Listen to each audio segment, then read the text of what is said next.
Ketika Snifly datang ke Indonesia, Surabaya, pada tahun 1914, dia kemudian mendirikan Partai Sosialis Demokrasi dan ISDV. Tapi kan tidak mendapat sambutan karena anggotanya kan terdiri dari orang-orang Indo dan seterusnya, dan dalam masyarakat dia tidak dapat. Lalu akhirnya dia mencari akal, menciptakan strategi. Dia harus memasuki lingkungan dari organisasi bangsa Indonesia sendiri. Nah, cerdasnya apa? Kalau dia masuk Budi Utomo, dia tidak dapat. Masanya nggak ada karena Budi Utomo juga nggak punya massa. Nah, oleh karena itu yang ada ketika itu, dan ketika itu belum ada disiplin partai, maka kemudian dia berkenalan dengan Semaun. Semaun kebetulan dia anggota Sarekat Islam di Semarang, ketua bahkan. Lalu kemudian juga ketua Serikat Buruh Kereta Api. Nah, inilah yang menjadi awal dari proses. Kemudian nanti masuklah Semaun dan membawa ide Marxis komunistis ke dalam lingkungan Sarekat Islam. Istilah yang digunakan oleh McVeigh, buku yang Anda baca itu ada istilah blockwism.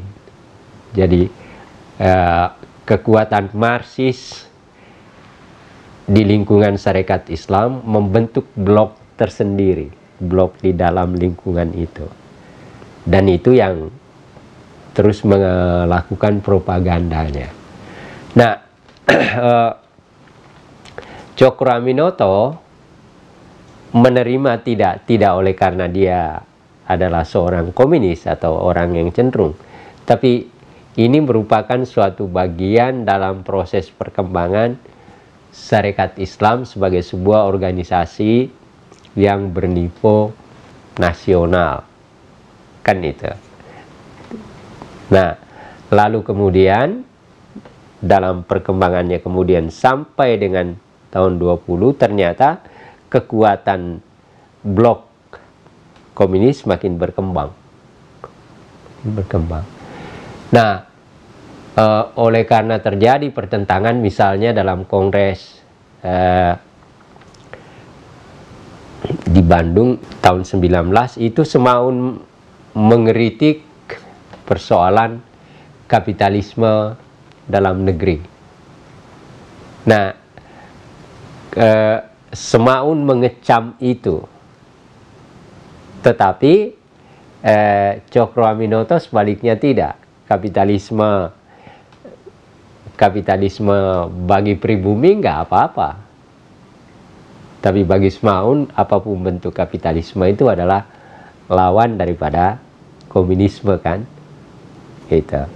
Makanya di situ mulai terjadi friksi-friksi gitu di dalam ini kongres di Semarang 1919.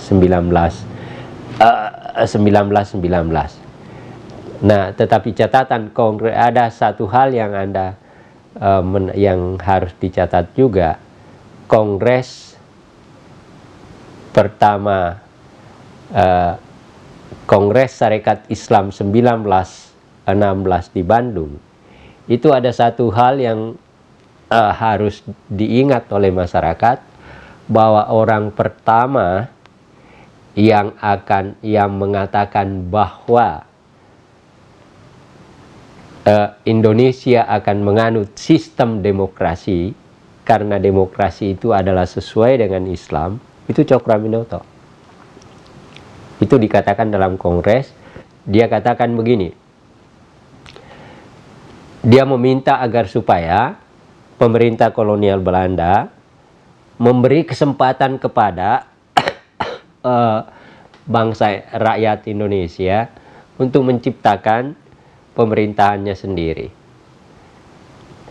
Dan pemerintahan itu akan dijalankan berdasarkan sistem demokrasi, karena demokrasi itu adalah sejalan dengan Islam.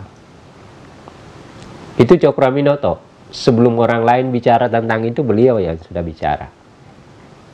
Tapi dia dalam kerangka meminta kepada negeri Belanda, beri kami ruang untuk mengatur diri kami sendiri, dan kami akan mengatur diri kami sendiri dengan sistem demokrasi. Karena sistem demokrasi adalah sesuai dengan ajaran Islam. Itu Cokroaminoto.